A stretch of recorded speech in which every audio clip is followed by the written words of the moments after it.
YouTube is the place where you can catch Cross Atlantic Gaming for a second time. Head over, search Cross Atlantic Gaming on YouTube. Should we just awkwardly pause for 5 seconds? Why not? Risky. Hit those tunes.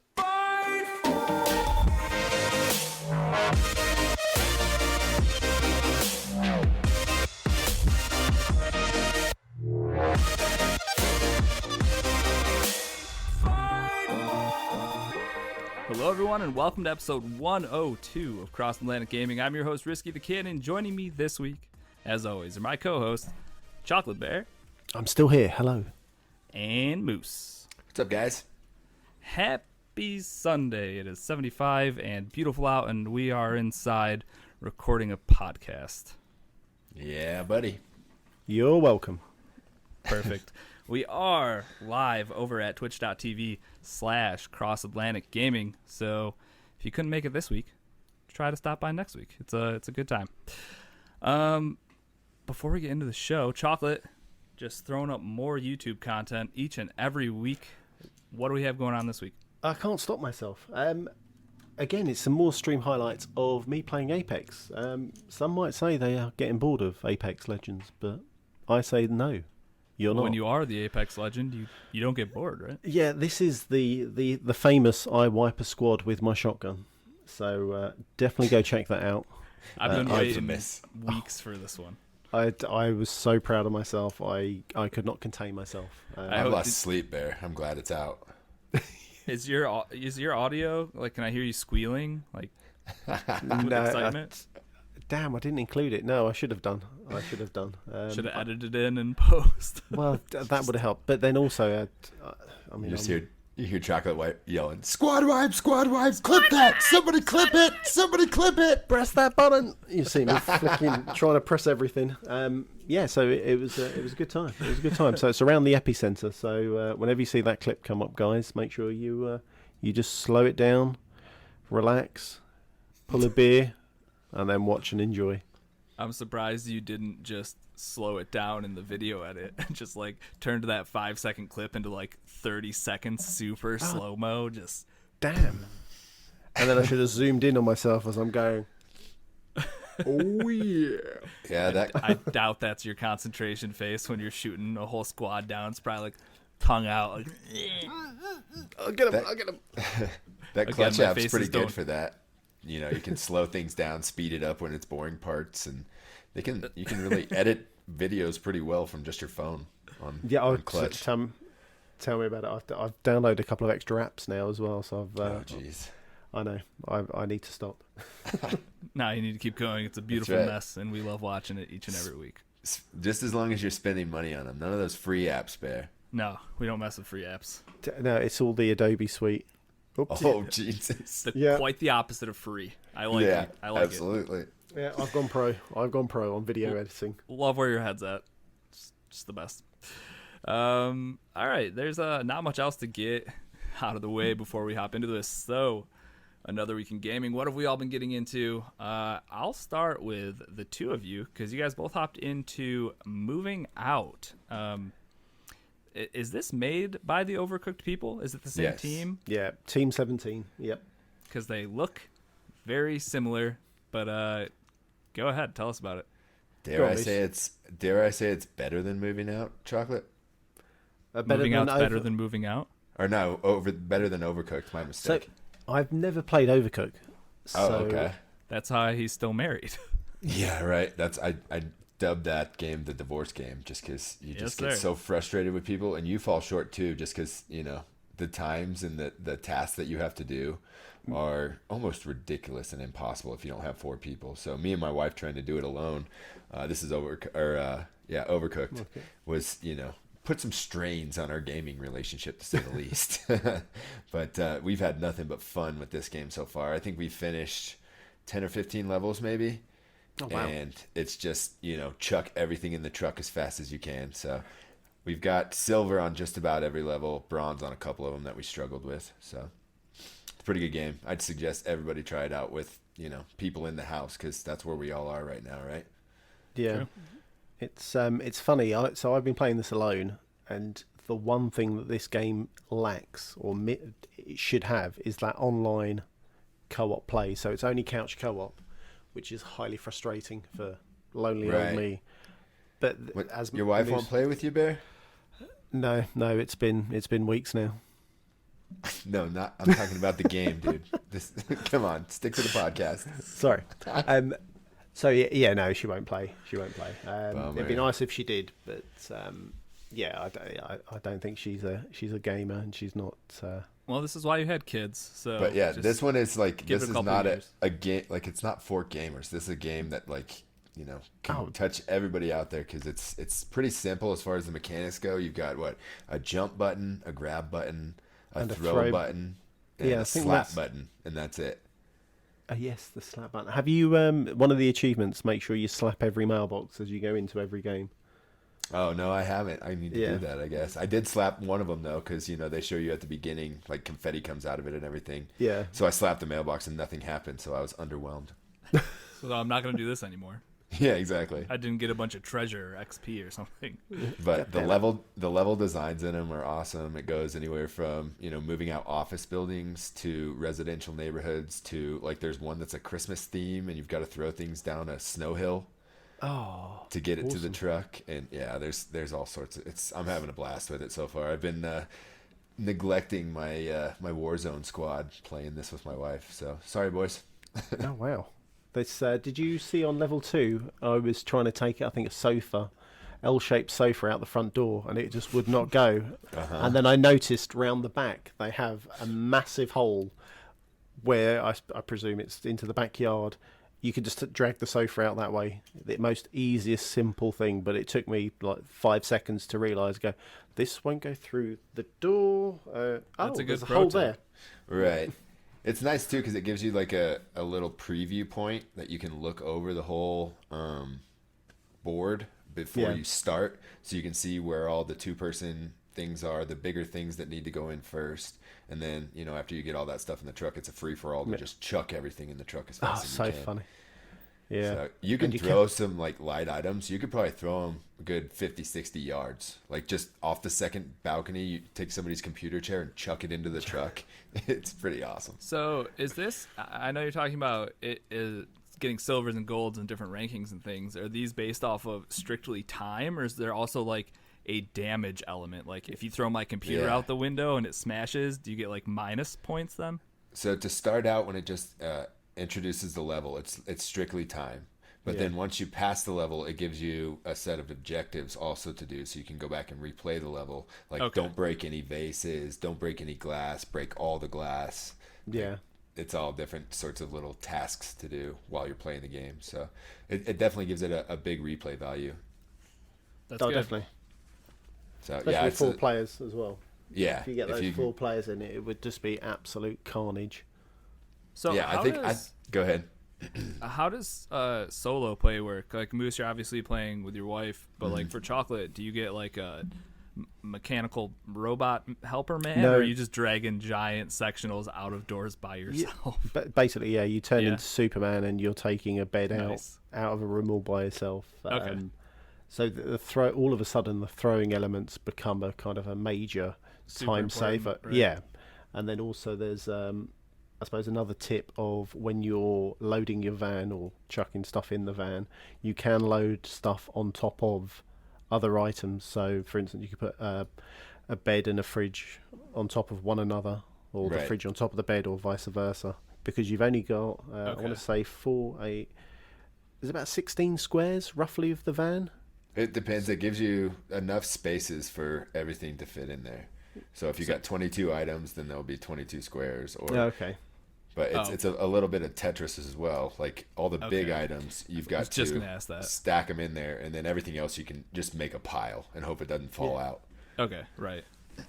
So after you fill it up, do you have to drive the van anywhere, or is it just kind of like load the van, you're good? Then you're done. But there's some missions where there's livestock. Oh, good. You have to like chase down like chickens and stuff. Sheep, pigs, cow. That's fun. Chickens, and they, you throw them in the truck, and they stay there for about 3 seconds and then they're out of there again. So it's just one person's trying to herd animals or, build something to block them in the truck, and the other person's just chucking chickens. So it's a good time. Yeah, it sounds like a lot of fun. I mean, Overcooked was as well, like as frustrating as that game can get. Yeah. Still kind of cool. So one thing that I really loved about Overcooked, the first one, I didn't play a ton of the second, is that a lot of the levels, once you got in like deeper into the game, they would kind of change up where you were working, I guess. Like it'd be two trucks driving next to each other on the road, and every once in a while they'd separate, so you kind of couldn't get to one side. Is there anything like that in this game? Yeah, there's one level that I remember particularly where you have a bunch of fragile boxes, so you can't just throw them and let them hit wherever. The other person's got to receive them, and there's like a pool or a river or something that's in between you, so you've got to chuck the boxes over the river. They've got to catch them and then put them in the truck. Awesome. And then there's another like straight classic Frogger level where you've got to carry the furniture across the highway, then across the river on the backs of logs and alligators, and then across another highway. It's, they're hitting all the bases here with this game. Yeah, that's fun. I definitely have to check it out. I think you had just messaged me last night or something to check it out, so I haven't had a chance yet. Yeah. Because I think Meg would definitely be into it. We really enjoy it. Like, as frustrating as Overcooked was, we still had a ton of fun playing it. Yeah, it's in Game Pass as well. Sure. It dropped right to Game Pass, which makes it even better. Right. No reason not to give it a shot if you are a sub, especially if you have, like you guys said, if you have a significant other that maybe isn't a big gamer. This is a fun little game where you don't need to be a gamer to really enjoy it, I guess. This is something that your kids could start with, and it's simple enough that they could get a grasp of it, and it may just help their gaming skills too. I mean, even if they don't enjoy the game, they'll enjoy the humor. I mean, you do, once you qualify from the training level, you do become a furniture arrangement and relocation technician, which the acronym is FART. So you become a fart, and they literally say, "Yeah, that's right. You are now a fart." That's exactly right. That's the kind of humor I'm into. So. Yeah, it's all the way through it too, dude. It's great. Awesome. Yeah, so everybody check it out then. These guys recommend it, and if you did like Overcooked, this seems like the furniture mover version of that, which is exactly what they were going for. It's hilarious. Like all the characters, I am literally a pothead. Like my guy is a pot with a crack in his face. And an actual pothead. Yeah, a pot on your head. Exactly. And I got a bonsai tree growing out of my head. And then I switched it over to a guy named Raymond, and he's a cup of ramen noodles. So lots of customization in the character models as well. Oh yeah, and then there's like different accessories too. You can choose like an onion sticking out of his head, or a spoon, or some chopsticks. Or it's pretty good. Fantastic. That's a lot of fun. Yes, sir. All right, something that's a little more gritty and not as playful. I started dabbling in some Gears Tactics, which came out this past week, only on PC, unfortunately. But fortunately, I have a PC, and it is in PC Game Pass, which is awesome. Right. So if you do have a PC, give this game a shot. If you've played XCOM, this is XCOM Gears, 100%. There's no avoiding that.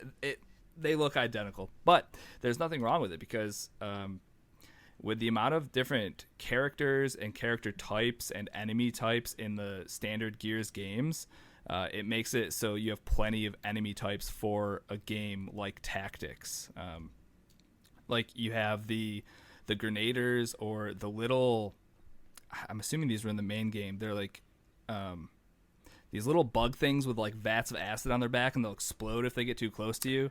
Oh, they're like wretches, but they've got I want to say they've got a name, so they are. They definitely do, but I've learned like 15 new Gears names this this week playing this game because I haven't played a ton of the main line.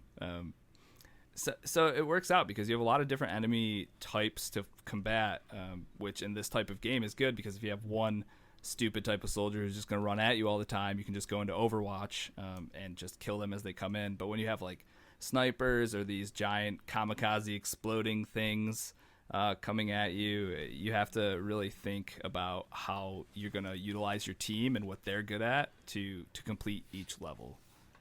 Did you lose any 99 percenters? I lost an 85%, and that's the one I could think of. Shut it down. That really stuck with me the most. I mean, it was bad. You would have been pissed, Moose. Because yeah, exactly. Shut it down. It was the last guy on the board, so I took my soldier, flanked around. Literally, it was like a square behind him. Like I went around cover to make sure that this man was right here, right in front of me. And it said 85, and I was like, okay, it's a piece of cake. Fire, and he just misses. And like watching these gears with their giant guns just do and just miss like every single shot. You're like, what? It makes no sense. How did this happen? But I mean, it's a stat management game. That's, I mean, underneath it all, those are the type of systems you're working with. And if you're familiar with XCOM, you're right at home here. It is cool. There's this story takes place way before all the Gears games so far. It's 15 years. Is that right? 15 years. It's what's her name? Kate Diaz. Kate's dad. Yeah. It's Kate's dad, Gabe. And you're hunting down. I think we might have talked about this a couple weeks ago when we were previewing the game. But Ukon is his name, and it's kind of a tale of revenge, I would say. Part of Gabe's. This is super early. I won't spoil it. It's a tale of revenge. Gabe going out and trying to take out Ukon. And I think that's going to be a majority of what the game is. It's 3 acts total. I'm almost done with Act 2, so I got further in this than I did in Gears 5. Because I'm really enjoying it so far. So how long's this taken you so far then? That's the thing. It's a pretty decent amount of time because each match, each level you go into, they do take like an hour by the time you're getting through them. And I think I've gone through. It's probably like 11 chapters now. I think it's 6, 8, and 8 are the amount of levels in each act. So I'm almost done with Act 2. But it's a substantial game then. It's not a kind of half-arsed from the Coalition. No, not at all. And the actual like animations when because you can obviously chainsaw dudes in half because that's part of what Gears is, and that's one of your options for each character. If you're close enough, you can one-hit kill them as long as they're not like bosses or have super high armor. You can kill them in like one shot no matter what. So a lot of times that makes the most sense. But when you do that, it zooms right into the character and shows them just like sawing through them. So it's definitely Gears, and that makes it awesome. It's a perfect franchise for this type of game. A little more graphic than Gears Pop, huh? I still don't understand that collaboration. But right? It's like, have your kids play Gears of War. Huh? Yeah. One cool mechanic that I found different than in XCOM is that you can essentially knock enemies. So you put them into a downed state, and then you have 2 turns before they just like bleed out and die. But the enemies can come and revive them. But if you get to them first and finish them off with your Lancer, with like the chainsaw, everybody on your team gets an extra move. So being super strategic with how you're knocking people and then finishing them, it makes a huge difference. If you have a couple people do that in one round, that's 2 extra points of either shooting or reloading, or going into Overwatch. It's a cool mechanic that makes a lot of sense, and it's overall the game's really good, and the cutscenes between each like mission, all very, very well done. Obviously, it's the Coalition doing it. It's a Gears cutscene as far as that goes. So. They're doing a really good job. It's definitely your standard fare tactical game, right, though. Kind of just like XCOM, like I said. There is a couple, like if you have a main character and you take them out on missions, they do need to survive, though. So that's one aspect that's a little different. Like in Gears, you may be leveling up a character that you really like, and then if you get them killed, they're just gone forever. But they're actually fail conditions on the mission. Like, obviously, if Gabe Diaz is on the mission with you and he dies, the story wouldn't continue. So you have to keep him alive. Otherwise, you have to restart. So, like, that's kind of different. But other than that, if you like XCOM and you like Gears, it's a perfect match. So definitely suggest it. It's coming out on Xbox later this year, so people will have a chance to check it out if they're not on PC later this year. But a lot of fun so far. Cool. Good. Sounds good. Yeah, buddy. All right, Chocolate, let's go back to you. You finished a video game this year. Another one. A yes. spooky one that we started last year. Yes, I thought you already finished this game last year. Well, no, I didn't finish it last year. I think I want to say halfway or got to a point and stopped. And I don't know why I stopped. I cannot remember. Because it's a bad game. We didn't even talk about what game it is yet. What game is it? Yeah. So, Blair Witch. Yeah, it's a bad game. It's terrible. Right. So, I enjoyed the game. Yes, there are some massive, huge problems with the game completely. Very janky, blocky, terrible, fine. But the story was really good. So I persisted and finished it off. And I really enjoyed it. Unfortunately, I didn't get the endings that I should have got, or wanted to get, I think is the right word. It's multiple endings? Yeah, which I thought was a good twist, because after, obviously, as you play it, you just think, oh, well, this is trash. This is not a game you can play again. But yeah, it had multiple endings where if you carried on collecting all the, I can't think, the little stick men, I can't think of the actual name of them. Holocrons? No, they weren't holocrons. I think holocrons are from Star Wars, right? Yeah. I don't know what Star Wars. I was watching Rebellion today. But yeah, the little stick people, they gave you more clues. So I think you had to get a certain amount to get kind of story A and what happened to the boy and what happened to you, etc., etc. But hands down, by far, the story is great. The gameplay, mechanics, and everything else is not as good. A little so-so. Yeah, but as I said, I put up with it because I actually enjoyed the story. I thought it was really good. So did you end up going to any new-ish areas, or were you literally just like, because from the few hours I played of that game, I just was wandering around the forest the whole time. So do you leave the forest at all, or like hit up like some spooky buildings maybe, or anything? You do a sawmill. You go into there's a couple of like not houses. There's like bunker thing too. Yeah, so there's the bunker, which you don't. I never went in, but you can go in. I never found. Yeah, I never found how you got in. There was the bunker, sawmill. There was another kind of someone's house, and then the end game. It's all rinse and repeat in this house where you think the boy is. And that's about it. There wasn't many locations. It was predominantly forest, as the film was. The film was predominantly a forest, and it kind of tied in. Well, not tied in, but followed that same pattern. So, did you get to pull the mask off the bush monster's head like in Scooby-Doo at the end, or anything fun happen? No. Meddling kids. Yeah, these meddling kids. So I'm not going to spoil it. Do it. No, because I'm very good at spoiling games, and I shouldn't. I did think that I was meant to be the killer. I got a very heavy vibe. I think 3/4 of the way through, I was like, "Oh yeah, this is it. This is all leading up to." All of a sudden, you look into a mirror, and it's like, "You're the killer." Dun dun dun. That wasn't the case. That may Sounds or may like not you're spoiling have, the game here. Yeah, it may or may not have been the case. Jesus, fair. No, it's a lot more. It's a lot better than that. So yeah, again, it's a good game. I'll just spoil it. Let's move on to something else. I mean, I don't know that any of us are playing a ton new besides that stuff. So if anyone has any good stories, actually, I have something. Go ahead.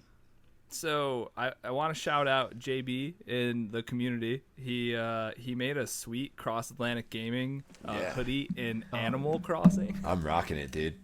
The funny thing is, I don't think I'm far enough to where I can use Mabel's portal? Because she probably needs like a building or something, I'm assuming. No, you have to use your Nook Miles to buy the custom design little app for your phone. Okay, so here, I'm gonna put it up on the screen right quick. So yeah, he had mentioned that lower. down a little bit, Moose. Oh, sorry. Yeah, there we go. Oh, a little bit more. You can kind of see it. I like your 3D glasses. Yeah. You're trying your best, Moose. I know. I'll get for. it there. I'm just a little bit behind you guys. Just screenshot it keep and talking. then tweet it. There you go. So yeah, he made this awesome little hoodie for us that I couldn't get because I didn't know how to get it. But Moose came over to my island to sell some turnips at one point, and I just saw that hoodie, and I was like, "What?" Yeah, I'll screenshot it right now and tweet it. That's take a screenshot of that, tweet it out. That it's So yeah, shout out to JB for making that little custom. Yeah, dude, thing is custom dope. cross Atlantic hoodie for us. It matches all my basketball shoes too. There you go. Oh yeah, I forgot you're hoarding those now. Did you offload a bunch of turnips this week, Moose? Dude, I had to take a loss for about, I don't know, 2 or 3, not much, not even like a half of inventory's full. But I found a nice lady on Twitter. She used to work at Gearbox, actually. And she's a streamer on Twitch now. She has a Twitch affiliate. I forget her name now. Shoot. But so she just wanted Nook Miles tickets so she could go catch that super popular raccoon or fox or whatever everybody wants to get to their island. So she had a price of like 540 something. So I made a little bit of coin this week. Not bad. I think I'm about, I don't know, between 1.5 and 2 million bells invested this week in turnips. So, you know, trap game is strong. Yeah. Cool. I haven't been doing much in that game. It literally is just Other than leaving me hosed all the time. You're like, my prices are this much. I'm like, all right, open up. Okay, give me just a second. And then noon goes by, and then you're like, oh crap, dude, they dropped in half. It's like, oh, thanks, friend. But it's all good. I waited till the end of the week to do the dirty exchange on Twitter, but I had to do it. Oh, hey, at least you waited and tried to get it. Right, I waited. Tried to exchange them through your friends. And that's another thing too, is those damn Nook brothers. Like, I was projected to peak on Wednesday, and those jerks come in and close shop so that they can expand just for Wednesday. So there's this giant hole in, like, because there's these little like trackers that you can download and keep track of the prices and stuff. And there's a giant hole in my curve, and basically there's a green line where it was projected, but my actual is just missing. So it just makes me sad every time I see it. So next week's my week. That's, I'm feeling it. Next week's my week. What are you gonna do with all this money once you get it? You gonna make a mansion or something, or you can't? No, right now I'm setting up a rec room in my basement. So I bought a arcade game for 64,000 bells. I've got a popcorn machine down there. I've got a foosball table. It's coming together pretty well, but the rest of my house is strictly for turnip storage. So this is, man, I'll just talk about it now. I said I had a bonus news story for you later. Were you going to talk about animal talking? No, I don't know. Oh, is that Gary Whitta's thing? Yes, dude. Yeah, I've heard about it, but I haven't watched it yet. Okay, so Gary Whitta, if you're not familiar, he's a writer for Star Wars Rogue One. Right. He did the first season of Telltale's The Walking Dead. He started up an actual like late night show in the basement of his Animal Crossing house. So hilarious. And he has celebrities come over as their characters, right? Dude, he actually had, he set up it looks just like a talk show. He has a desk, he's got a seat next to him, he's got a little band over to the right side, he has the cameras. It literally looks like a late night studio in the bottom of his Animal Crossing thing, but then he does these live talk show hosts, like, I think he might do them once a week or something. Yeah. But they're like front page on Twitch. He's getting actual like comedians and people who are big in like the gaming industry and has their avatars come in, sit down on the couch next to him in game, and they just host a late night show through Animal Crossing. It blows my mind because something so silly like this could be so incredibly successful. Right. It's pretty awesome. And he has, just like with normal late night shows, he'll have a musical guest where he has somebody from like Twitch or wherever just chime in, and he'll move the camera over to their avatar in front of like a mic, and then they actually like play their music live from home. I just found it this morning, and it blew my mind. Like, I was, because the Animal Crossing guys don't talk at all. Like, their lips don't move. So that was kind of a weird disconnect at first, like having a guy talk, but his avatar not actually moving. But once it gets going, and you just have this back and forth between the host and his like talk show guests, and how he was doing it, it's the most perfect little talk show inside of Animal Crossing. I urge everyone to check it out. It's called Talking or Animal Talking. Yes. Yeah. Gary Whitta's Animal Talking. Yeah, that's pretty cool. So yeah, he does them live, I think once a week. But his VODs are on YouTube or wherever. I wouldn't be surprised if these things continue to blow up and he keeps getting bigger and bigger people. Like he had Mike Drucker, Felicia Day, I think, is up this week at some point. It's a lot of like Greg gaming Miller's names, gonna go on there, right? It's pretty cool. It's so creative, and it's awesome that Animal Crossing actually has like there is a platform that you could do something like this, and it's creative, and I love it. So I thought I would talk about it. Definitely go check it out. It's a lot of fun. Yes, sir. So Animal Crossing, I think that's pretty much the game most people are playing these days. So and the community is super cool. Everybody I've met that, I don't know has been awesome as far as DMs on Twitter and, meeting new people and just gaming. It's bridging gaps when people can't go see their friends and stuff. So it might be my game of the year at this point.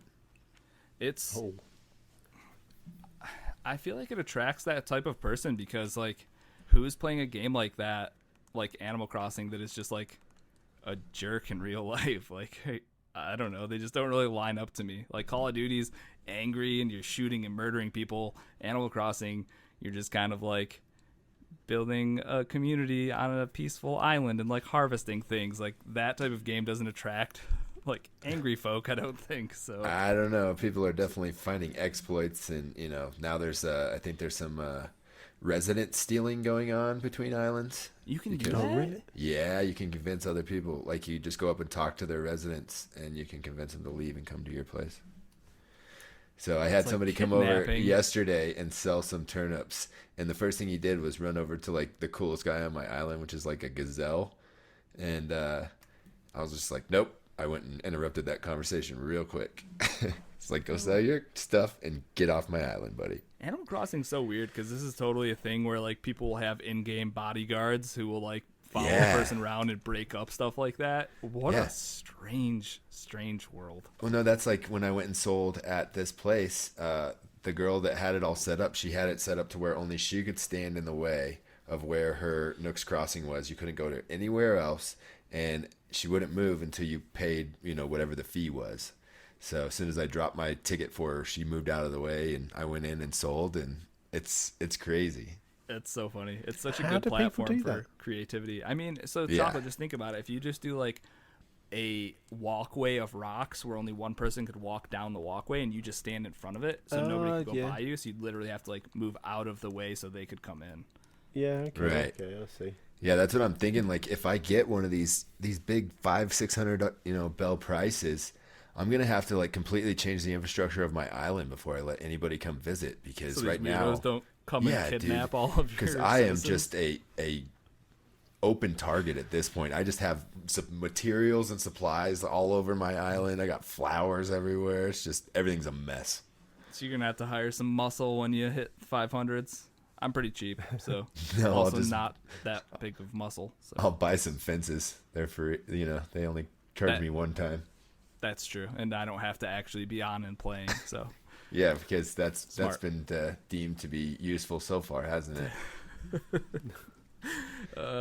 Well, trying to play during working hours, and it doesn't always work out. Working hours. Is that even a thing anymore? Come on. Chocolate, are you playing? You just keeping up with Apex? I'm assuming. Yeah, just keeping up with Apex. Played the new Evo Shield time limited event they've got, which is as you drop now, you drop with a shield and a gun, which is something new. Okay.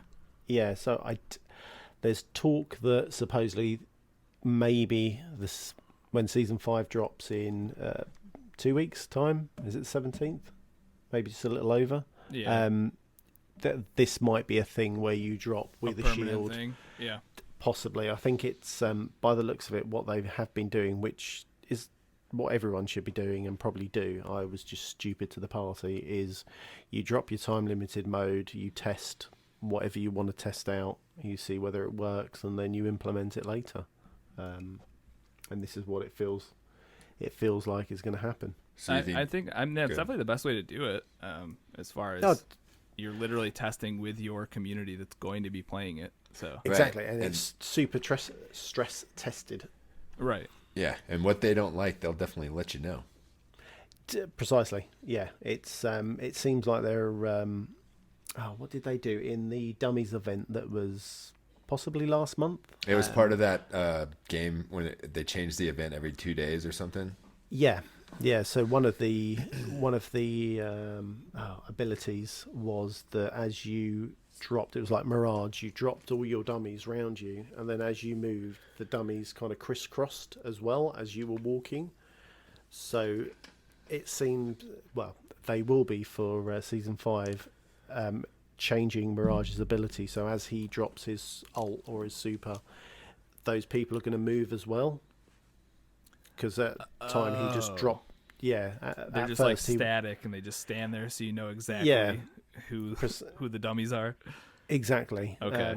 So this one will be, even better, which he needed because he was, I suppose, weaker in the super ability. Right.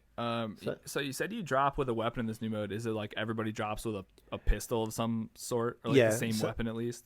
Yeah. So that should have said, which I didn't. So at the moment they started with the white shield. I think today they've moved over to the blue shield, and then it will go up and up. But you stick with the same weapon. I think it's a P2020, if I remember rightly. Okay. That you drop with. Touch wood. As I said, this is just a stress test for Season 5, but it will change, I suppose, the way you play. Well, yeah, it's funny because a lot of times we talk about how these battle royale games kind of feed off of each other.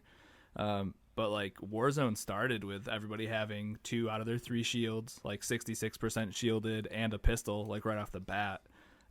So I think that other companies are seeing how that kind of forces a little bit more mayhem at the beginning of games, rather than like everybody scatter, go try to find guns. It's going to be a lot more of like, okay, we landed right next to the people, let's just kill them quick and then we can loot. Like it forces a little more conflict, which is good, I think. Well, that, and it gives you the skill. The people who are slightly more skilled will have a better chance, as opposed to dropping, going, oh, I haven't found, the RNG factor of where's a gun, I found everything bar a gun, I'm dead, I'm out at 20th place. It's a really cool twist when you drop.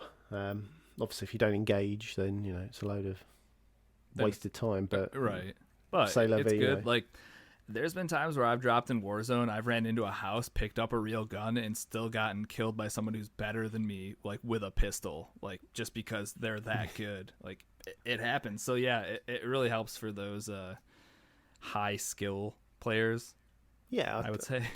I think it's a nice change. I mean, let's be honest. If it is trash, then I can safely say they probably will change it. Right. So yeah.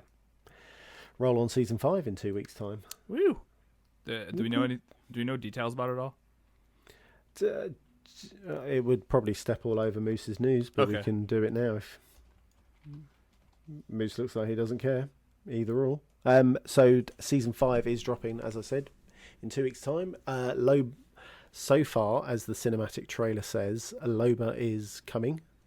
So there was a whole new trailer of her, you see her kind of at the knees of her parents who died, and then as she grows up, she's turned into a thief, and then right near the end, she has a companion with her that she makes friends with along the story, and he finds Revenant, and then it kind of gives you that dun dun dun, the plot thickens. Right, so this is the girl that Revenant killed her father, right? Her father and mother that we saw in the well. last trailer.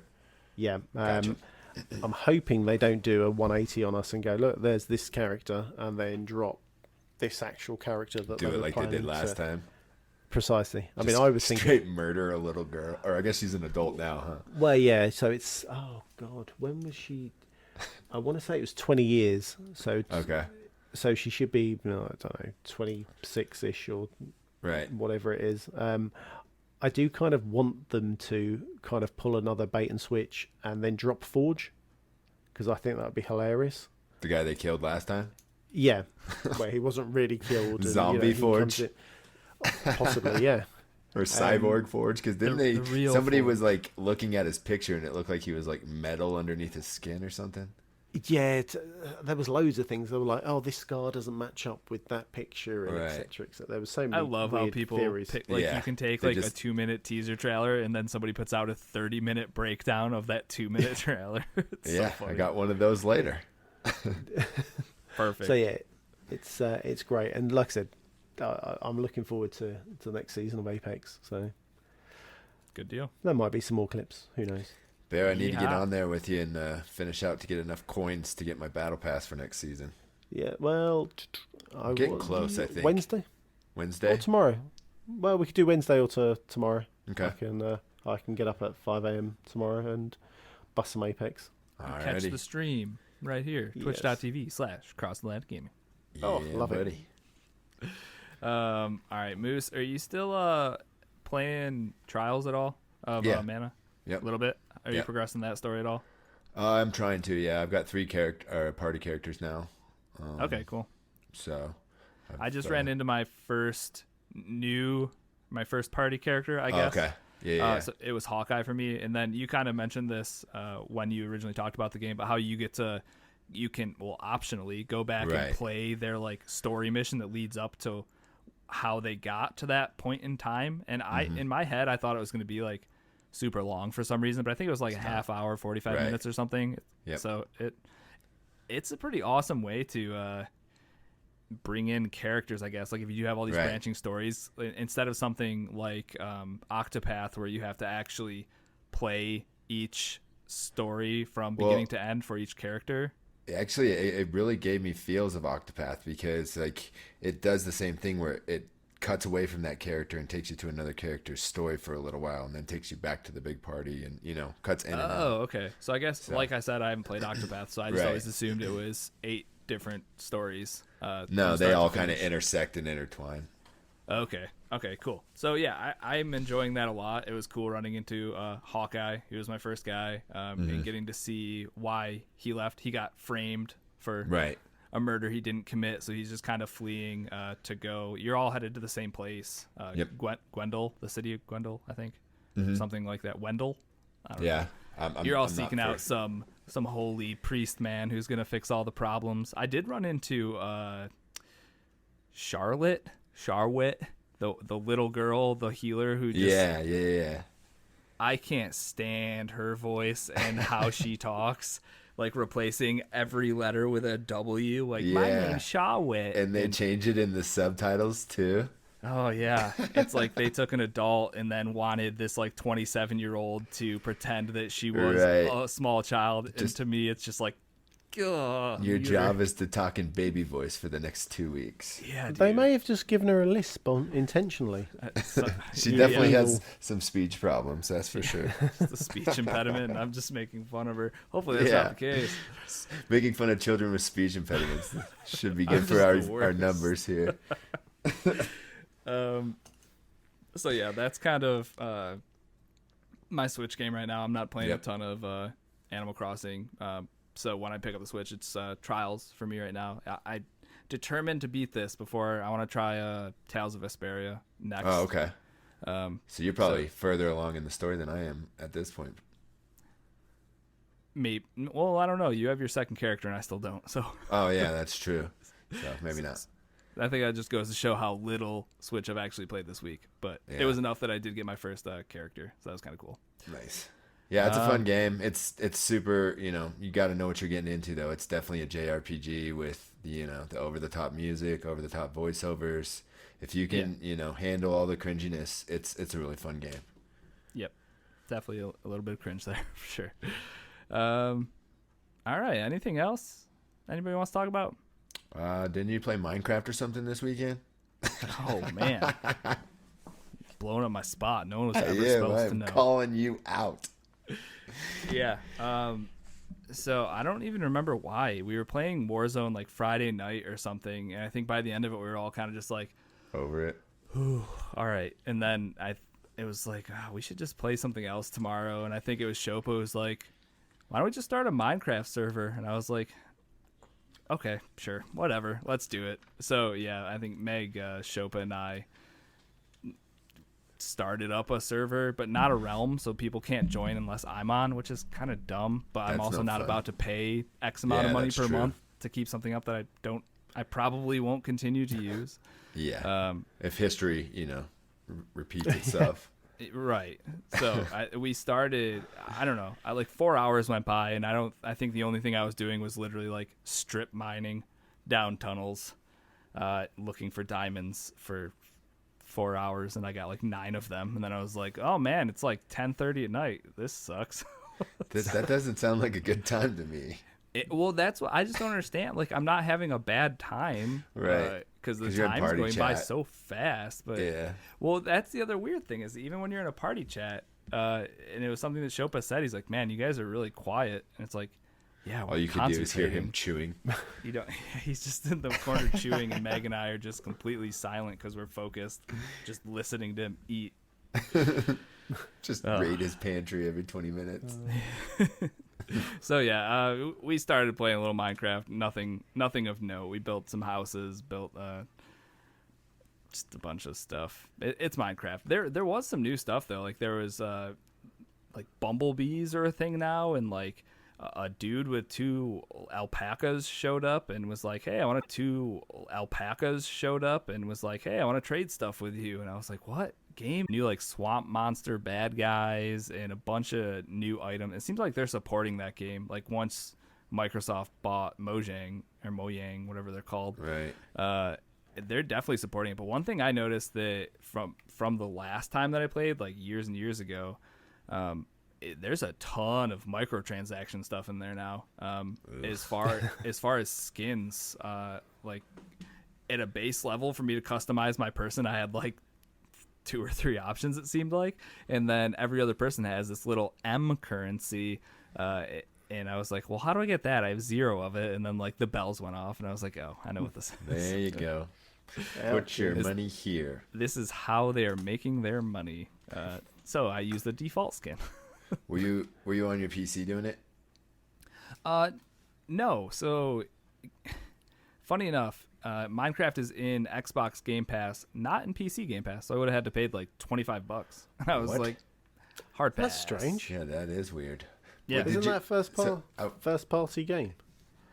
Either that or was real confused. But when I opened up my my app and typed in Minecraft, it would give me like Minecraft Dungeons and like pre-order. Yeah. And like River Bond, I think it kept trying to give me, which I think is a game that's like it's like similar. Minecraft Dungeons, yeah.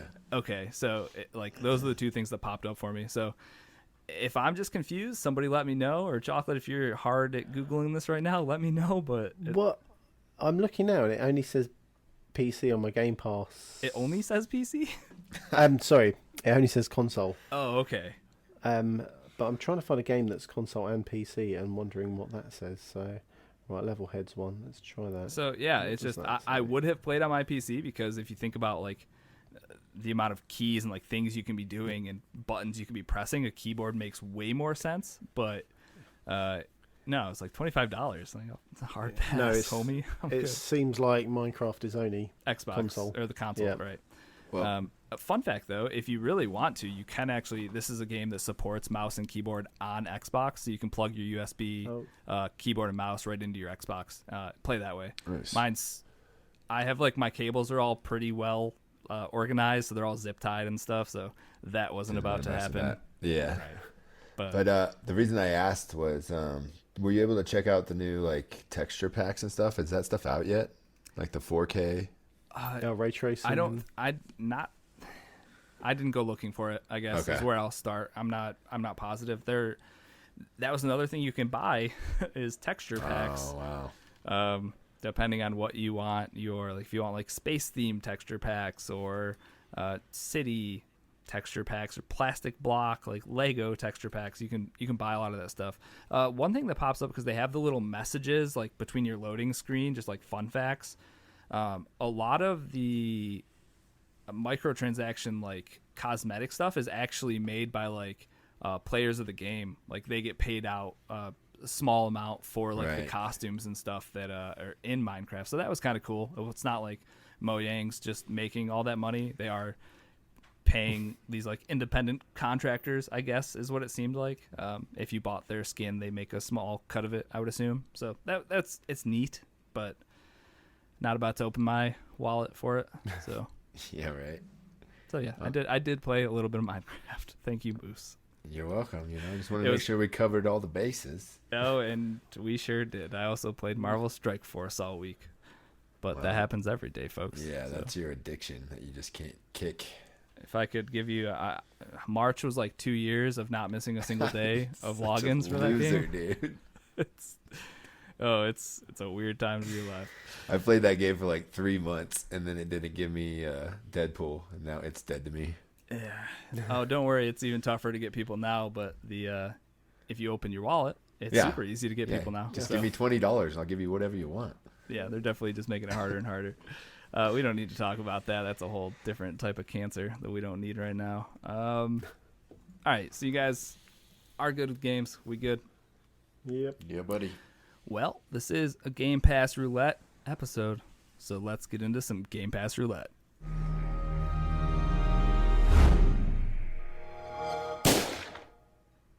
All right, so the month of April has passed, and the game that we were playing for Game Pass Roulette last month was Lonely Mountain Downhill, a fun little downhill mountain biking game.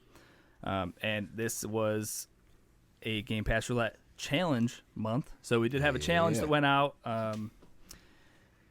and nobody wanted to challenge me, I guess. Rocker put up a good time. He put up a good fight, and all that did was force me to sit down at my Xbox for 4 hours straight playing the same exact course. Playing the same 2-minute run. A minute and 33 seconds. I was going to say, yeah. For me, it was 2 minutes. I think that's what I got it the closest to. But I didn't play it enough to get the the upgraded bike, the Geronimo bike that you could just drop off any cliff. You need if you're going to be competitive at getting the fastest speeds in that game. I think you have to get one of the bikes you unlock a little further in. But anyways, at a base level, how did you enjoy the game for what it was? Just a fun little downhill mountain biking game, I guess. Let's hear the cons first. Go ahead, Bear. How did you know? We know games like this mess with my head. Until I changed to what was the directional steering? I think is the one you're trying to talk about. Right. And even then, I was still pretty bad. I struggled hard on this game. It's tough. The control systems. Everything works. It's all perfect. Hit the A button to pedal faster. Tap it. It all works. But for my little pea brain, it doesn't work. Yeah. And every time you die, it's definitely your fault, right? Yeah, 100%. There was a few times when I was trying to unlock kind of the next progression part of the game as I went round a kind of a rock.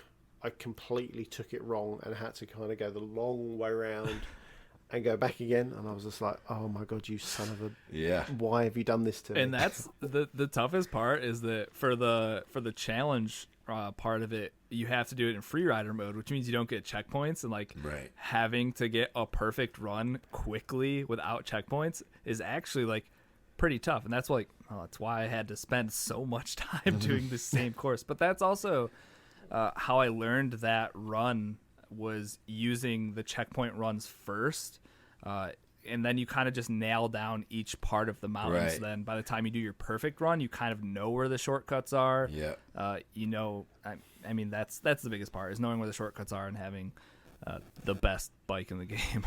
But there's almost multiple shortcuts in each, most definitely, like semi level. Like I noticed one almost by the get-go, you could fall down the side of a cliff, and if you managed to do it right, you could drop on a rock, drop on another rock, and then pedal off and go. It's amazing how they've built that level, or built the levels, to have multiple shortcuts without it kind of not breaking the map is the wrong word, but you know, you've got your normal A to B run, and then you've got all those cast off that filter in, I suppose. Yeah, and I feel like a lot of times you can kind of see them. There'll be like a little weird grass patch that's kind of like starting, or like an opening between two trees that kind of looks like it's been rode on before. They do have like subtle little clues for where shortcuts are. But what sucks is, because my first thought, once Rocker got ahead of me in this, I was like, I'm going to have to figure out like where I can get a YouTube video of the fastest run of this, so I can just cheat. But the fastest one I could find was like 2 minutes and 15 seconds. It was just someone streaming it. So I was like, oh man, I'm actually going to have to put in the work to do this, huh? And it's not like they give you a shot of the run down the mountain or anything. You just have to discover it as you go. Yeah. Right.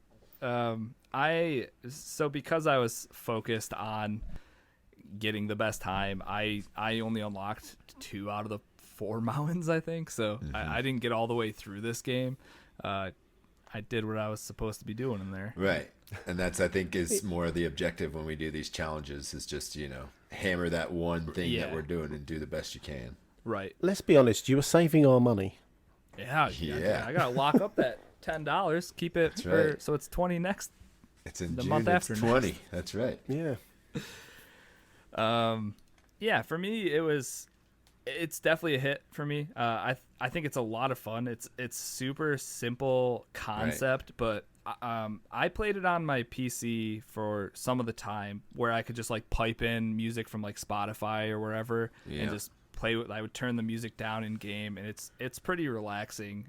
Yeah, absolutely. Just a fun little change of pace game. If you need it. It's like what I would do is, you know, I would try to get off of Warzone between 11:30 and midnight, and then I would hit this for 20 or 30 minutes just to kind of calm the nerves and chill out. Soothe me out a little bit before I went to bed. Yep, definitely good for that. How about you, Bear? Hit or miss? Did the controls ruin this for you, or your small brain ruin this for you? Yeah. For me, I want to like the game, but I know I didn't put enough time in terms of kind of going, yes, you know, I can say this is a hit, I love it. Right. So it's definitely a miss for me. Okay. The whole concept of the game, and I suppose having the challenge on top of that, just made this game, you know, fun and wanting to kind of go, right, I know I need to beat him. Yeah. You just immediately have anxiety before you even load it up. Just like, it's like, I'm under the gun. Already, yeah. And I was doing 6 minutes on my first run. I was like, whoa. Hey, at least you made it, Bear. You know, make it down in one piece is a feat in the free run mode. Yep. Oh, totally. Yeah, I thought it was fun though. I think if we had more, I don't know, I put up too good of a time too early. I think that was the issue. So that was an intimidating time for people to have to beat. So I understand, but I think if you have a lot of competitive people trying to get higher up on the leaderboard, like this game's perfect for that kind of thing. Like the dude that's number 1 in the world on the trail that we were doing this on did it in like 45 seconds faster. Jeez. Like he literally had to have like just Cut it blasted in off half. the side of a mountain and got real lucky hitting some rock like just perfectly at the bottom of the hill or something. Right. But you can see like weird brackets though as you look at them. Like you have a 2 minutes and 30 seconds, and then you can tell the people that found like the first shortcut were down to like 2 minutes and 10 seconds. Yeah. So at one point I was at like 1:45, and then I saw that the next group down was like 7 seconds faster. So I was like, there's got to be something else somewhere that I'm not figuring out. It's just like Trials. You remember when we were playing Trials on the Switch? It's, you know, it's like if you don't find that one exploit or whatever for the level, you're never going to get your time down. Right. Yeah. So yeah, Moose, hit for you. Yeah, I played it a while back when it first came to Game Pass because these games just kind of, you know, hit me in the right spots. Yeah, so, definitely. You know, I like these kind of games. I like Forza, I like, you know, the Crash game. What is it called? Everybody loved it. Burnout. Burnout, yes, sir. Thank you.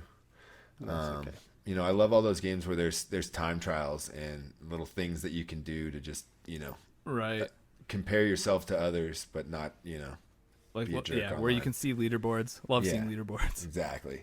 They push you to do a little bit better. Yeah, push you all the way to 8th place in the world, right, Risky? What's up? That's pretty awesome, dude. Call me pro lonely mountain downhill. It is a lonely mountain out there. If nothing else, we'll put that time on your tombstone. Thank you. Would really appreciate it, guys. His life accomplishments, 8th place in the world. In the world. Out of like 1,700 recorded times or something super small. That's still when you have impressive. to break it down to a specific mountain and a specific trail and a specific mode, it makes it so the people that are actually trying to do that one thing, the number's pretty small. But either way. Exactly. Yeah, so that's that. Shout out to me for being awesome and holding on to our money. Proud of you. Check back in June when the next Game Pass Roulette Challenge Edition is going to be coming around. Where we'll have a new challenge for you. Sorry Got about it that, out. folks. You're good. Too much sun today. So the upcoming month, though, the month of May, which we're in right now, we do have a game that we'll be playing, and that game is Deliver Us the Moon.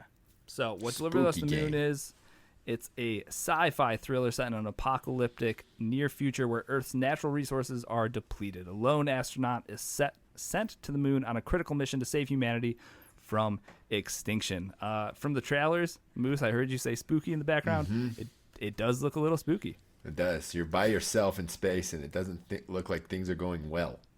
And space is a scary place because it's super quiet. So if you hear noises out there, it's scary as all hell. And nobody can hear you scream in space.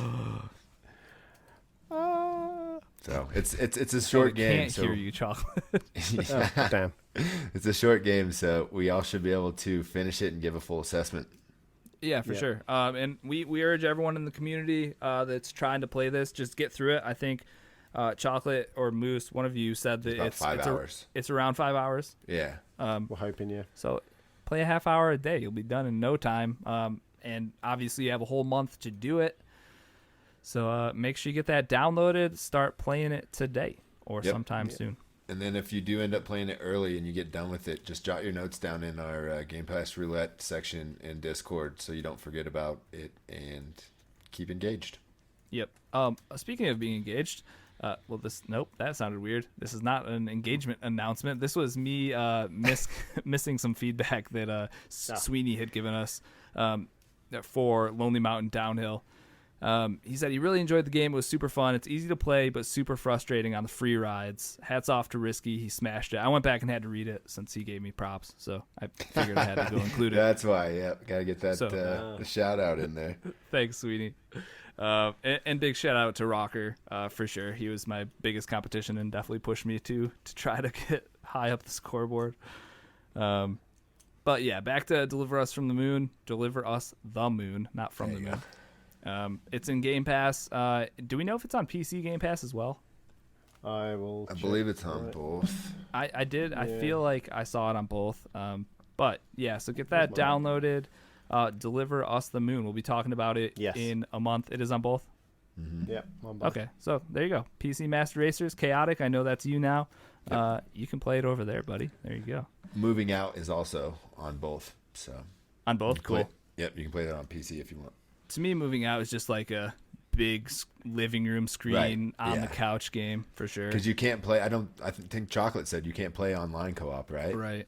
That's on. But they just because they added online co-op to Overcooked 2, which kind of opened that game up completely to more people. And I don't know why then they didn't do it on their next game. Right. That is interesting. I wonder if there's. Maybe they have plans to roll it out later, or I don't know. Yeah, it's going to be Moving Out 2. It's going to reintroduce online co-op 2 or 3 years from now. Exactly. They definitely need to have that from the start. That's a silly miss from them. Yeah, because I don't know how enjoyable that game could be just playing by yourself.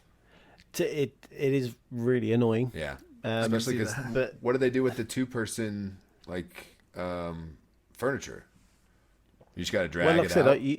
You turn into the Hulk, so you're able to lift up the settee and stuff. It's just a pain in the rear end trying to swivel and get the kind of. Would you say pivot, Bear? Pivot? Well, there's no one to say pivot to, so what's the point? No, just smash it through the window. We'll take care of it later. Exactly. Send me the bill. Well, speaking of pivoting, that was Game Pass Roulette for the month. We'll keep you guys updated throughout the month with Deliver Us the Moon, but that's your game for this month, so get on it. Nice segue. Perfect. Thanks for throwing the word pivot out there. It really helped me out. You betcha. It especially helps when you talk about your segues after you do them. Hey, nice Destiny shirt. You just stood up tall enough. This is my Australia one. Save the kangaroos. Love it. All right, let's get into some news.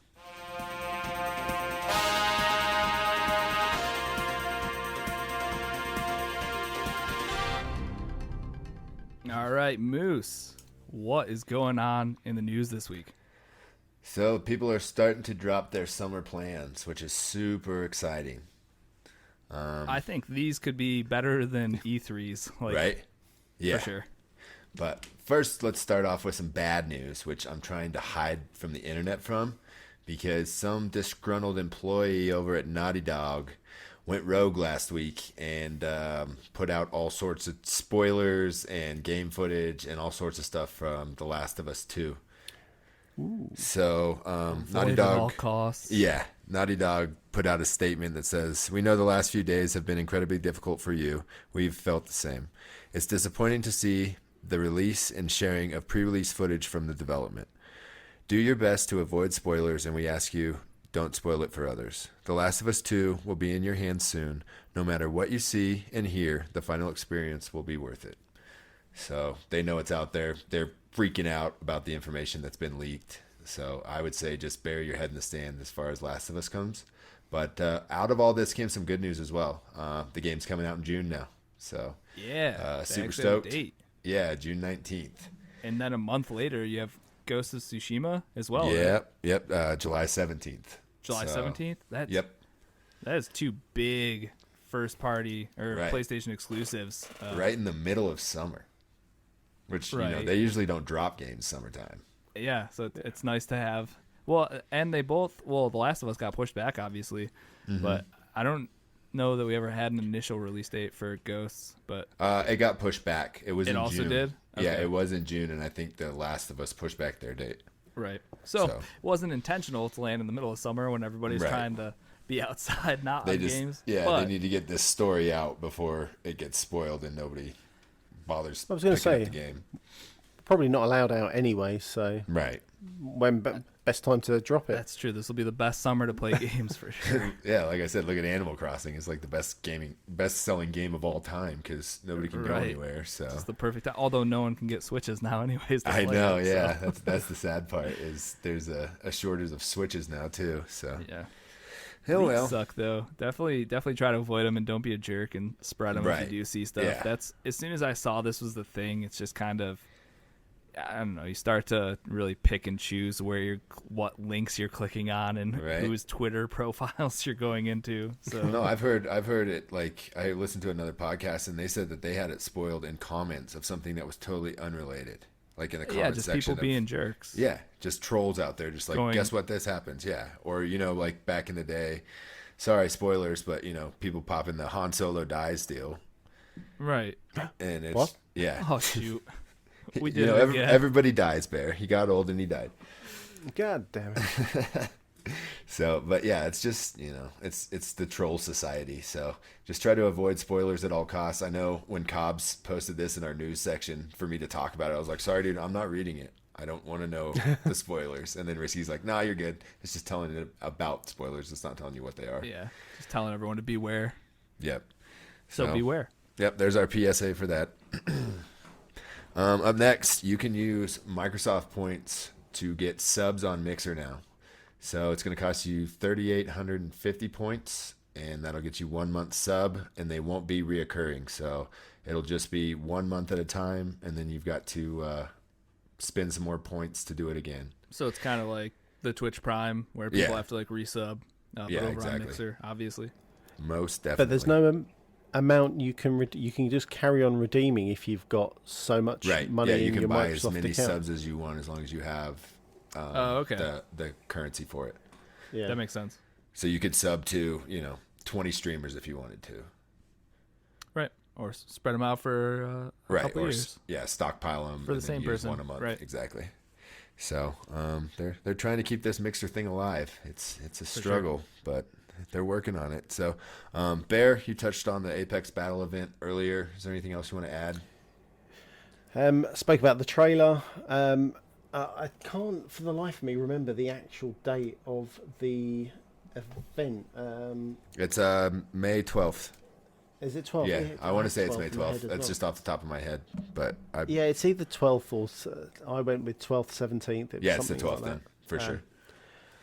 Yeah, not much more to say.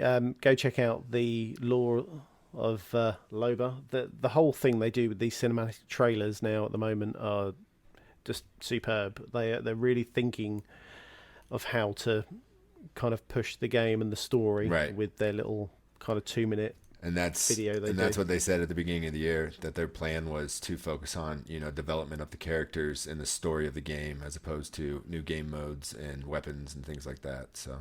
Yeah, they've also got, which I don't know if you guys have seen, there is so while they're dropping, obviously, Loba coming in, as they do in the game, they do a kind of a little teaser.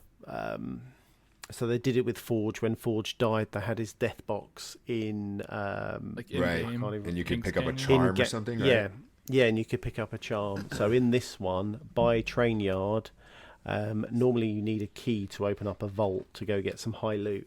The vault is actually open, and there's a little note by Loba saying, I've got all your stuff. Something along the lines, get ready, I'm coming. That's cool. I love it when they do little things like that. Like, there's some weird stuff in Warzone right now where there's like keypads and laptops that are just kind of like in bunkers, and you can click on them, but they don't do anything right now. So it'll give you a prompt to actually like push some buttons on a keypad, but it doesn't do anything yet. We're just waiting. That's annoying. Yep. But it's brilliant how games are now thinking if they can drive more lore into their game. Actually, while you're playing the game, it's it means so much more. Yeah, that's like this.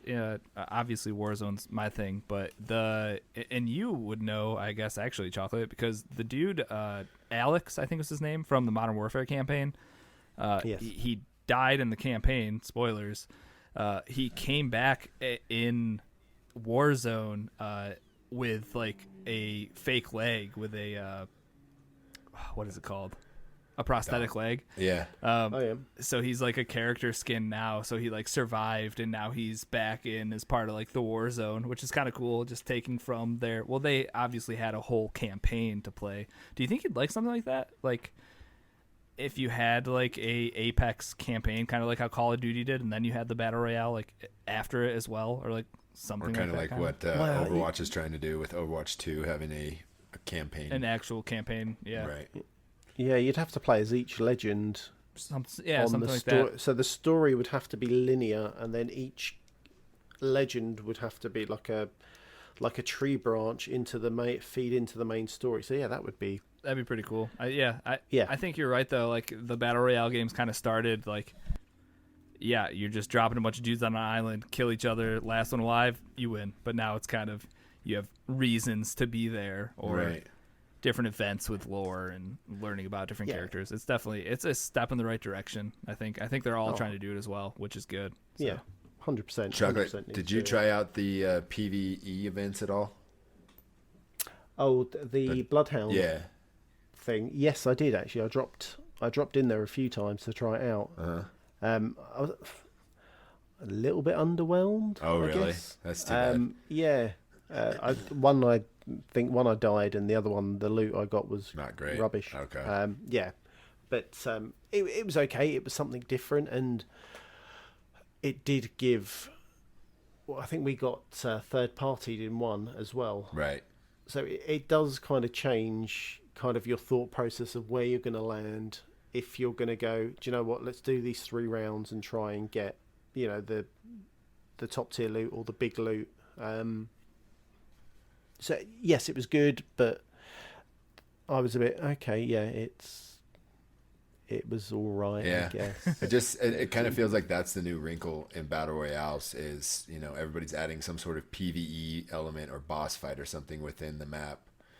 So I think watching what Fortnite have done to give other people fighting these enemies, everyone's liked the idea of it. However, is it going to work in your Warzones, Apexes? I don't. It's kind of weird. So because like you had back when Blackout was big, you had like the zombie locations on the map where you could fight like zombies, which obviously is a PvE thing. But some of the loot you'd get from it was good, so it would be a hot drop location with a lot of activity. So I think when it's done right, I think it can be a good thing. But if you spend this time shooting at something that's not a player and then your rewards are mediocre, it's kind of like, why would you ever bother landing there again? I guess. So I think with the Apex one, they gave you 3 chambers, and I think the idea was 1 chamber for 1 character, 1 player, another one for another, etc., etc. Okay. So everyone got their kind of stash of loot as such. Obviously, people are loot monsters, and that doesn't necessarily always work loot out vacuums. correctly. That's what we call Shopa. Yeah. The loot vacuum. Right. Yeah. Well, funny enough, I've played with him, and he's gone, does anyone need any shields or I've got meds? all And of he's it. literally, He's got 20 of all of them. He threw them all down. I'm like, dude, where were you hiding this stuff? Yep. Do you have bullets? Oh, you weren't curious why every chest that's in you my opened other just didn't have pocket. anything in it? Yeah. But yeah, so that's that then. Good deal. All right, Moose, what do we got next? Up next, we have the Assassin's Creed Valhalla reveal. Oh my god, that was pretty much good. some of the biggest news of last week. So, Boss Logic was commissioned, I believe, by Ubisoft to create some sort of artwork or digital mural to reveal the new theme for Assassin's Creed. And did he ever, right? Oh my god, dude. It looks So good. awesome. So the new theme is going to be Nordic. So we're going to be Vikings, which, yay. And it just looks amazing. So they dropped it was like a 4-minute theatrical, or not theatrical, what would you call it? Yeah, it was a story trailer. Right, yeah, cinematic. Yeah. There you go. And this whole time I'm watching it, and like I'm pumped about the stuff I'm seeing. I'm seeing Vikings fight. They had a little like low-key Odin nod where it was like, oh, Odin is with us because this dude like turned into a raven and flew away. So they're kind of like getting into the lore and stuff too, which is awesome. But the whole trailer, I'm like, where's the assassin stuff? And then like at the very end, he's fighting this giant beast of an Englishman, just a knight, and it's not going well for this Viking. And then he just gets nice up and close to him and just puts the hidden blade into his throat. And I was like, there's the Assassin's Creed stuff. So did you see there were two things where he was when he was getting beaten down, he looked over to the tree and there was like a silhouette of, I want to say like an Ezio style, that kind of old medieval Assassin's Creed. Yeah, so that was the dude that turned into, that was Odin. That was he turned into a raven and like flew away. Off. I'm pretty sure. Oh, okay. All right. Okay. So yeah, I slightly missed. That's definitely some of that Nordic lore with like the gods and stuff, which I think they could do some really, really fun stuff with this game. Yeah, I think it's been this animus stuff and the whatever, all the weird stuff outside of the animus. It's all kind of like dying slowly each game. Finally. And that's exactly what needs to be happening. These need to just be like periodic pieces of like history games, I guess. Like, right. That's what's perfect. I don't need to know about, like in Origins, you were this chick who was like excavating a dig site and was like finding you were like in the pyramids and then you relics found... and stuff. Yeah. It's like, no, just let me be Bayek, let me run around and do like cool Egyptian sheriff stuff. I don't want to be digging around and doing whatever weird stuff Cerebrus is telling me to do, or whatever the evil company is in that game. I can't even think of the name of them right now. I think it's close to that if you didn't just nail it. Yeah, I was going to say the trailer that we watched, I had to look twice because I was like, is it live action? Because some of the scenes they did were so cleaned. So it was, I think when they were getting off the longboats, it was quite dark and you just saw like a few flashes of kind of skin, and I was like, that looks so real. Is that a real one? I had to rewatch it. It just definitely going to be not X enhanced is the wrong word, but Series X. Yeah, this machine is going to be a beast. So that's how it's that popped up like at the end of the trailer. It was like Series X. So that was it's like the first time like, oh man, that's a game, and it says it's coming to the Series X. Like it's all becoming kind of real. Is what it feels like. I love it. Right, and then they're implementing a new function in this game too. So you're gonna have a settlement that you can upgrade and kind of bring up with you, kind of like a base building type thing. So that'll be a new type of implementation or something for the Assassin's Creed games at least. Yeah, it's cool. And I found this out after the trailer, but the main character, the main Viking you're gonna play as, first of all, there's going to be a male and a female, so you do get to choose again. But the male actor, his name is Magnus Brune, and he plays, I believe his name's Knut or Knut. It's C-N-U-T. He's in The Last Kingdom, which is like a Viking show on Netflix. Right. He's been in the last couple seasons. He's just this giant red-headed man with a giant beard and just looks total Viking. He's Danish, so I think he's going to do a good job here portraying our main character for 80 hours probably. At least. I'm pumped, dude. Yeah, the last two have been 80 as a conservative amount of time. Because I put over 100 hours in Odyssey. And if you think about this game having like settlement building and stuff, like some other weird parts of the game that we haven't had before, like that could totally, if you spend a lot of time on that, this could be like hundreds of hours, which is daunting, but exciting nonetheless. Odyssey, it totally revamped ship combat, which I'm stoked for with the Norse. Vikings? Yeah, exactly. Yes. And then also, it's just, I don't know, I lost my train of thought, but where was I going, Zach? But it's awesome because there's Viking and ship combat. Yeah. I'm not sure. I'm lost. Sorry, guys. I got excited. Right, now I have to go get Odyssey back from my brother and actually play through that before this game comes out, because I think if I start playing Valhalla, it's just like every other Assassin's Creed.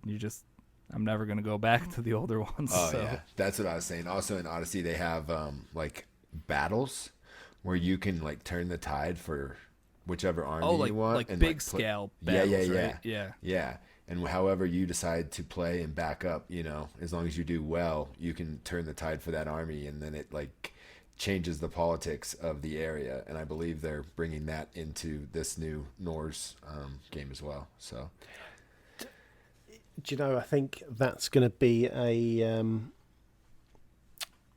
because watching some of the Viking TV shows on Netflix and Amazon, you had like the certain kings of England, Right. always going to them saying, well, yeah, if you can go attack X, I'll give you exactly X amount of money, leave me alone, and I'll give you a piece of land. So I've got a funny feeling that's gonna be how that's implemented into the game. Mercenary type deal where you just a hired gun and go take care of business. So Yeah, I know it's going to take. Precisely. Go ahead. Chaotic in chat said the naval combat is meant to be more of a throwback to how Black Flag was. Okay. In my opinion, I think that is a little.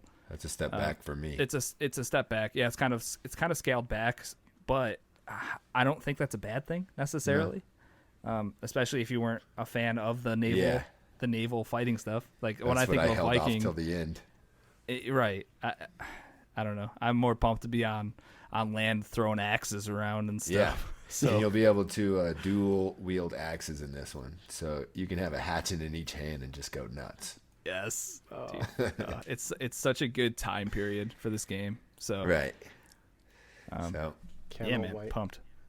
You can find out a little bit more about Valhalla next week, May 7th. There's going to be an Inside Xbox, and it's going to be nothing but third-party games on the Series X. Yeah, So- and this is going to be that's awesome to begin with, but Yeah. this is going to be the actual gameplay trailer Correct. for Valhalla. So Right. It's gonna so see what good. it looks like on Yeah. the Series X, dude. Yeah. Exactly. And I'm transitioning over to my next topic here, talking about Inside Xbox. This next Inside Xbox next week is going to be nothing but third-party games. So I have a feeling that shortly we will have basically like an Inside Game Pass type deal, where it's going to be nothing but exclusives for Game Pass and what's coming this summer. And so, and with Microsoft, dropping the news that they're going to have this, it kind of has started the dominoes toppling with everybody's summer plans. So things are coming, and they're coming quick, and just get ready because it's going to be fun. So like I said, first thing starting out is Inside Xbox on May 7th. And then after that, Jeff Keighley announced from May to August, all summer long, is going to be Summer Game Fest. So he's got all of the big names in gaming coming, revealing things, dropping game demos, all summer long. So it's going to be sick. I can't wait. I wonder if they're going to do kind of like they've done this before, where they'll put the demos out that would be on the show floor normally. Yeah, they like exactly. put them out for like Steam users, or they how might it do used to be. Xbox this time. Right. When you get the demo disc mailed to your house with everything that's coming out the next year, and you got to play like 15 minutes of each game or whatever. Right. So Oh, wow. I would assume, because he went on, I feel like it was last year, I heard him on a podcast talking about how he thinks that that's like the future of E3. Right. Yeah. And then he wasn't even going to go to this one. So I think we could see something like that, like some demos from games that they show and be like, and like that'll be the end of their little videos. Like you can go and download the demo right now. It's available and now. Give it a shot, and then have it be like a limited time demo for like just that week or something. Like Right.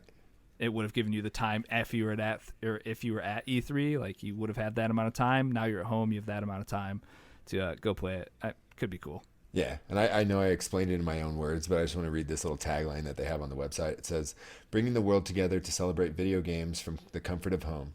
Summer Game Fest is a season of digital video game events from publishers, select playable content, in-game events, and more to be announced." And, it's already started, so if there should be some things out there that you could take advantage of right now. So Okay, yeah, it is May, so pretty sweet. we'll keep you guys updated throughout the summer. Obviously, we'll be covering whatever news is coming out of this thing. So Right.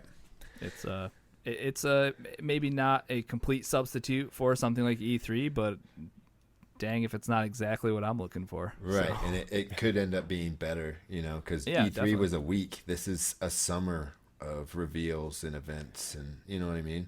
So, and nobody's trying to find hotels and get Right. plane tickets, and standing in line with a bunch of smelly, sweaty people. And they're not all smelly, I'm sure.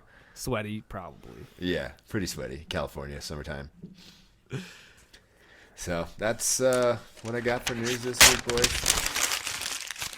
All right. Chocolate. Good shot. Great shot. What games we got coming out this week? Do we have anything coming out this week? Right, there are 3 games coming out this week. Ooh. I'm not going to name them because they're on PC. Messed up, bro. They look trash. Okay, not because they were PC games. In one bear's opinion. In one bear's opinion, correct. Somebody's favorite game was coming out this week, and he's like, "Oh, I can't wait till they mention it." And then he's just like, "They're all garbage." Yeah, man.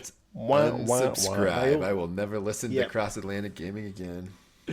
They looked trash. Anyway, let's move swiftly on. We did have some games into Game Pass this week. There is Levelhead and Streets of Rage 4. They look pretty sweet. Yeah, I feel like Rocker was saying that Levelhead, he's having a lot of fun with it so far. So that might be one worth checking out. And Streets of Rage is what classic beat 'em up, right? Yeah, classic. Exactly. Yeah. I didn't know that there was a second or third one. So just the classic arcade, right? Yeah, exactly. So this is news to me. Cool. Yeah, I missed them. Right, we are going straight into your freebies for your Xbox. So with Xbox Gold, 1st of May until the 31st of May, there is Rally 4. You also get Sensible World of Soccer. Oh my god, the original soccer game.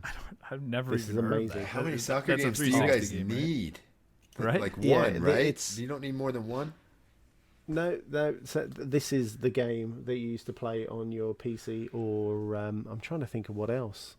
I'm sure it was on. I want to say it was on the PlayStation, but yeah, proper, very good. Always go downhill, and then when you shot the ball, you had to go up and down, and you'd lob the ball over the keeper every time. Does anybody know what he's saying right now? I mean, Chaotix in chat, and he said, "What a game!" So I mean, it's definitely just the people that call it football. British thing. This is Fair for them. enough. The real thing. And then, come May 16th to May 31st, the games change over. You have Warhammer 4000 Inquisition Martyr. All right. Yeah, There's only we'll go about with 4,000 Warhammer games, so. Yeah. Right. that. Yeah, this looks far too intense for me. And then also you have Overlord 2. All right. Seems.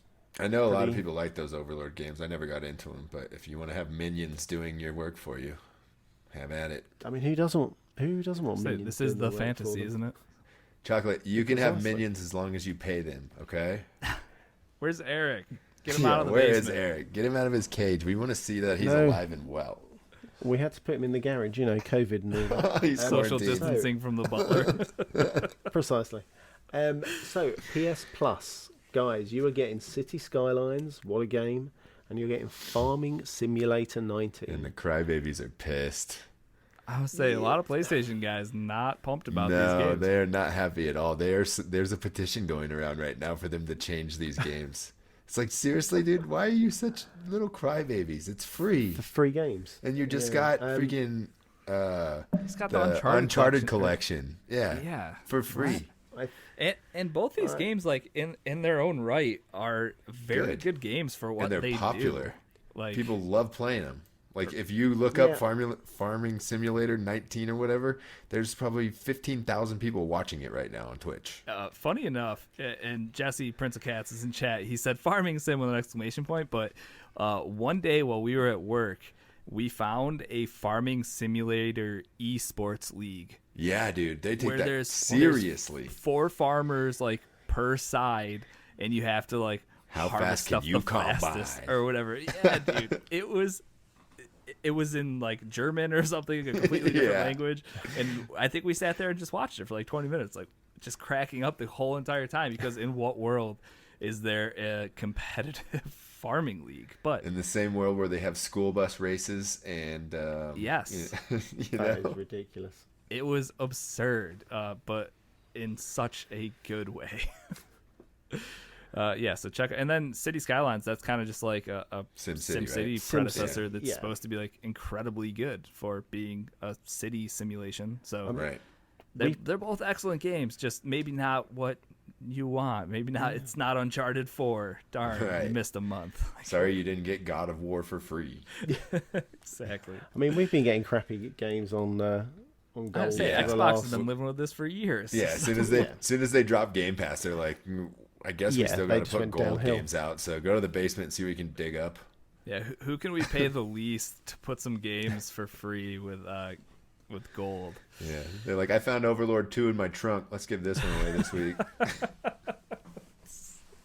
We got to offload a lot of these digital codes. Yeah. All right, Chocolate. Is that it for stuff coming out? Yeah, that's it. Unfortunately.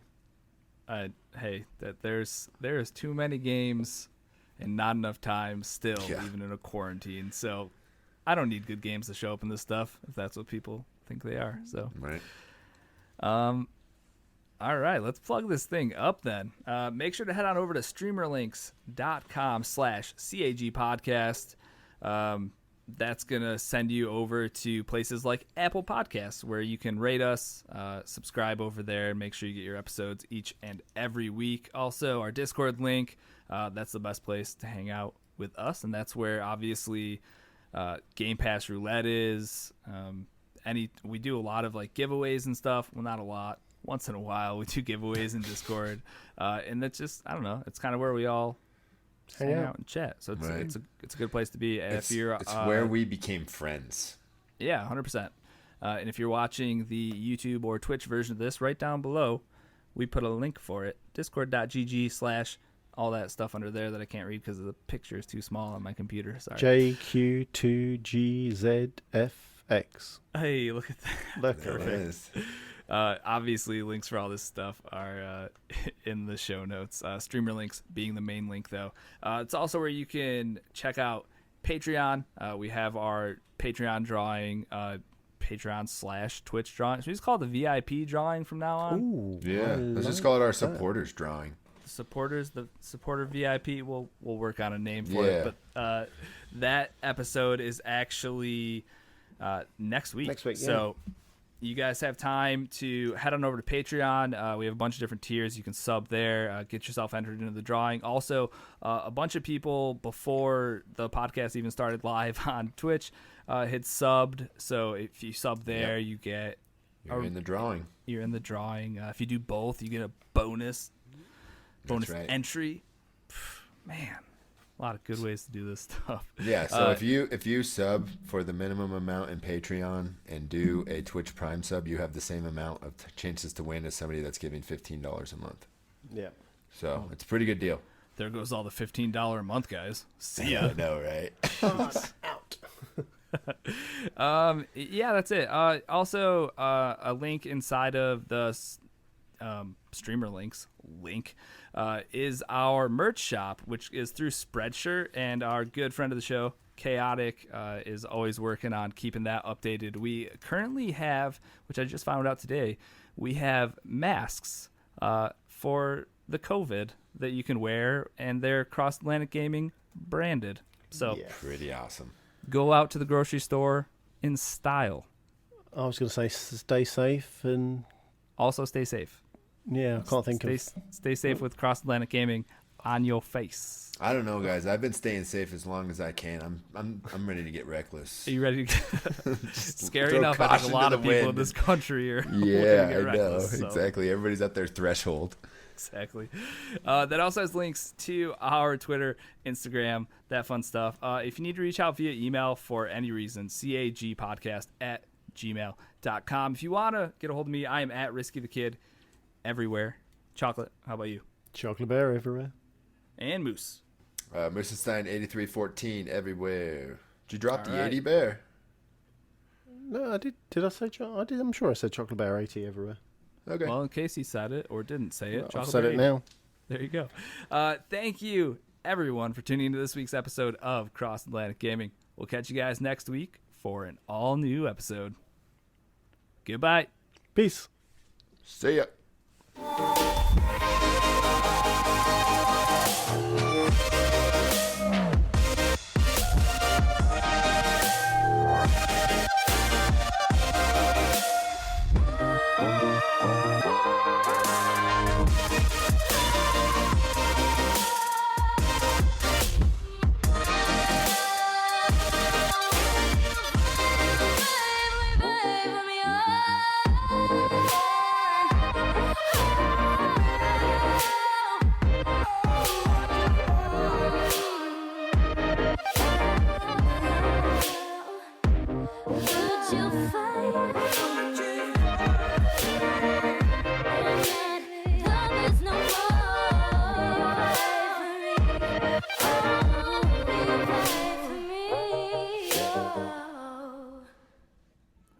got dad jokes.